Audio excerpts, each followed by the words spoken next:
Les voix de Dieu n'impliquent pas qu'il réponde toujours à nos prières. Le contraire est souvent la réalité. Nous ne prospérons pas nécessairement dans les voies de Dieu. Il n'est pas rare qu'elle nous apporte l'adversité. Quelle doit être alors notre attitude? Dans 2 Samuel 12, nous avons le récit du péché de David avec Bathsheba. Dieu lui envoya le prophète Nathan pour lui dire « Le fils qui t'est né mourra ».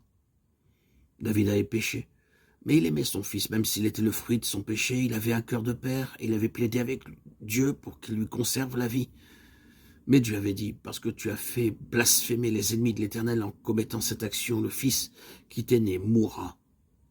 Cependant, lorsque l'enfant tomba malade, David implora Dieu dans la prière. Et il savait prier, nous le voyons dans les psaumes. David non seulement pria, mais il jeûna et passa la nuit couché par terre devant Dieu.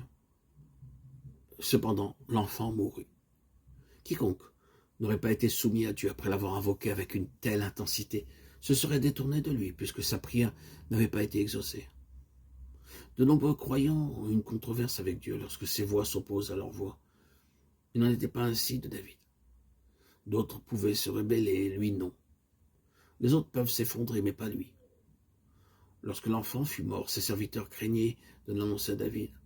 Ils raisonnèrent entre eux, pensant que si David avait été si accablé pendant la maladie de l'enfant, son chagrin serait insupportable lorsqu'il apprendrait la mort de l'enfant. Que s'est-il alors réellement passé? Alors David se leva à terre, il se lava, soignit, changea de vêtements, puis il alla dans la maison de l'Éternel et se prosterna. De retour chez lui, il demanda qu'on lui servît à manger, et il mangea. De Samuel 12, 20. Qu'est-ce que l'adoration?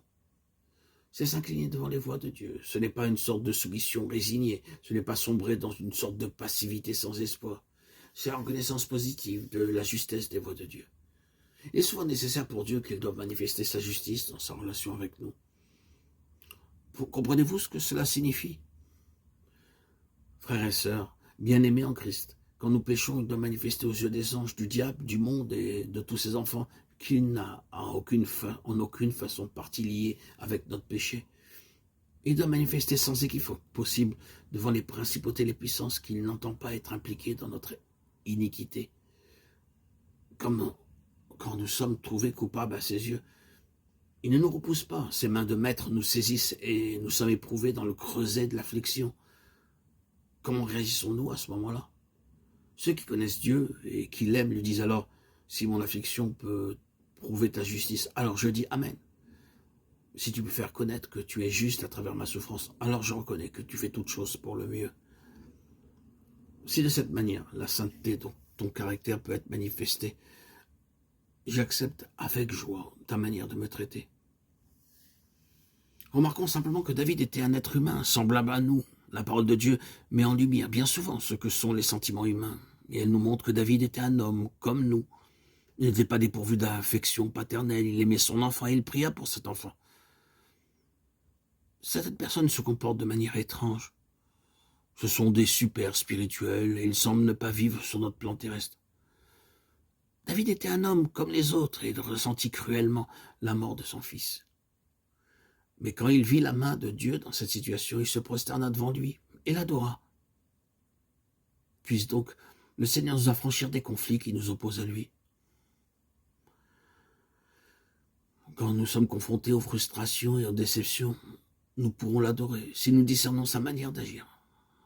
Frères et sœurs bien-aimés en Christ, permettez-moi de vous dire une nouvelle fois que nul ne peut véritablement adorer Dieu sans s'incliner devant ses voies. Si nous devons l'adorer, la révélation est la base nécessaire. Si nous voulons l'adorer dans ses voies, la soumission est indispensable.